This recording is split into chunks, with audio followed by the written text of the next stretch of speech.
शुरुआत करते हैं। 1988 की बात करें तो एक घटना में दोनों देशों के संबंधों में मील का एक पत्थर मानी जाती है। उस वक्त मालदीव में एक विद्रोह हुआ था जिसे भारत की फौज की मदद से नाकाम किया गया। उस अभियान का नाम था ऑपरेशन कैक्टस। 3 नवंबर 1988 को मालदीव के राष्ट्रपति मेमून अब्दुल गयूम भारत यात्रा पर आने वाले थे। उनको लाने के लिए एक भारतीय विमान दिल्ली से माले के लिए उड़ान भर चुका था। अभी वो आधे रास्ते में ही थे कि भारत के प्रधानमंत्री राजीव गांधी को अचानक एक चुनाव के सिलसिले में दिल्ली से बाहर जाना पड़ा। राजीव गांधी ने गयूम से बात करके ये तय किया कि वो फिर कभी भारत आएंगे, लेकिन गयूम के खिलाफ विद्रोह की योजना बनाने वाले मालदीव के व्यापारी अब्दुल्ला लुथोफी और उसके साथी सिक्का अहमद इस्माइल मानिक ने यह तय किया कि बगावत को स्थापित नहीं किया जाएगा। उन्होंने श्रीलंका के चरमपंथी संगठन प्लोट जिसका नाम है उसके भाड़े के लड़ाकू लिए और पर्यटक के भेष में स्पीड बोट के जरिए माले पहुंचा दिया। देखते ही देखते राजधानी माले की सड़कों पर विद्रोह शुरू हो गया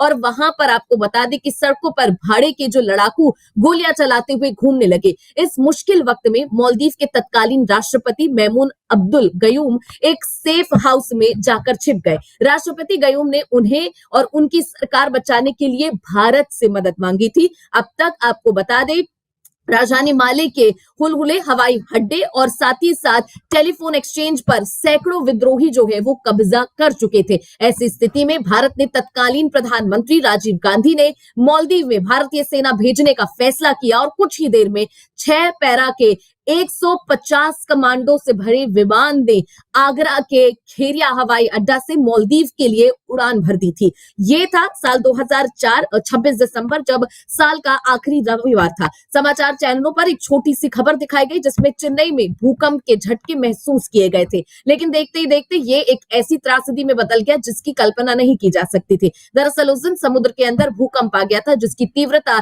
शुरू में 6.8 नापी गई थी, लेकिन बाद में इसकी तीव्रता का अनुमान करीब 9.3 तक लगाया गया। इस भूकंप में करीब 55 फीट ऊंची लहरों को पैदा किया जिससे इंडोनेशिया, श्रीलंका, थाईलैंड, तंजानिया और मालदीव जैसे देशों के तटों को पूरी तरीके से तबाह कर दिया गया। इस भूकंप के बाद आई सुनामी में जिन देशों में सबसे ज्यादा मौतें दर्ज की गई उनमें मालदीव भी एक था और इस मुश्किल समय में भारत मदद के लिए आगे आया और उसने ऑपरेशन सी वेव चलाया।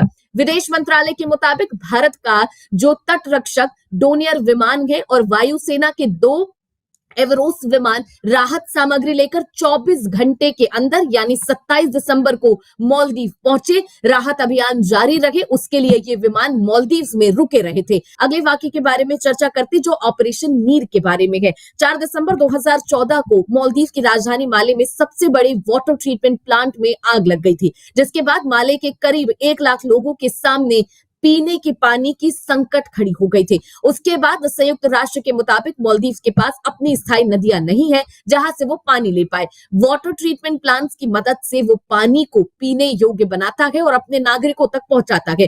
प्लांट के फिर से चालू होने तक पूरे शहर को हर रोज 100 टन पानी की जरूरत थी। इस मुश्किल वक्त में मालदीव की विदेश मंत्री दुनिया मेमून ने तत्कालीन भारतीय विदेश मंत्री सुषमा स्वराज को फोन किया था और उनसे मदद मांगी थी। मालदीव की मदद के लिए भारत ने ऑपरेशन नीर चलाया था और भारतीय वायुसेना ने 3 C-17 और 3 IL-76 विमानों के जरिए पैक किया हुआ पानी दिल्ली से आपको बता दें कि यहां पर भेजा और वहां से फिर रवाना जो मालिक है उसके लिए रवाना कर दिया था। संकट के बाद शुरुआती 12 घंटे में भारत के यानी जब मालदीव के पास एक वक्त पीने के पानी का संकट था उस वक्त भी भारत ने बहुत बड़ी मदद की थी। पैक्ड वाटर वहां भिजवाया था और उसके बाद जिस प्लांट में दिक्कत थी उसके लिए स्पेयर पार्ट्स भी जहाज के जरिए भिजवाया था, क्योंकि सबसे इजी रूट जो है वो जहाज के जरिए था। उस वक्त ज्यादा चीजें उपलब्ध नहीं थी और अब तो मालदीव जाने के लिए फ्लाइट, क्रूज, इस तरह की तमाम चीजें जो है वो भारत से बेहद ज्यादा उपलब्ध है और मालदीव जो है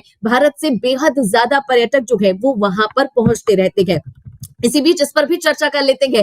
जो आखिरी पॉइंट है कि कोरोना में कैसे भारत ने मालदीव की मदद की थी। साल 2020 में जब पूरी दुनिया कोविड-19 की चपेट में थी उस वक्त भारत ने पड़ोसी प्रथम नीति के तहत बढ़ चढ़कर मालदीव की मदद की थी। मालदीव में भारतीय हाई कमीशन के मुताबिक भारत सरकार ने कोविड-19 की स्थिति से निपटने के लिए एक बड़ी मेडिकल टीम वहां भेजी थी, जिसमें आपको बता दें कि कई ऐसे जो दवाइयां हैं जिसकी जरूरत वहां पर सबसे ज्यादा पड़ रही थी उसको भेजा था और साथ ही साथ चिकित्सक भेजे भेजे थे, लैब टेक्नीशियन भेजे थे और साथ ही साथ आपको बता दें कि पल्मोनोलॉजिस्ट जो है उनको भी भेजा था वहां पर। 16 जनवरी 2021 को पीएम मोदी ने देश में टीकाकरण अभियान की शुरुआत की थी और इस अभियान के अगले 96 घंटे के अंदर भारत ने सबसे पहले मालदीव्स में वैक्सीन पहुंचाने का काम किया था। मालदीव वो पहला देश था जहां भारत ने 20 जनवरी 2021 को 1 लाख कोविड वैक्सीन की खुराक जो है वो गिफ्ट में भेजी थी। इस वैक्सीन की मदद से मालदीव की सरकार ने दुनिया के सबसे तेज टीकाकरण अभियानों में से एक की शुरुआत की और करीब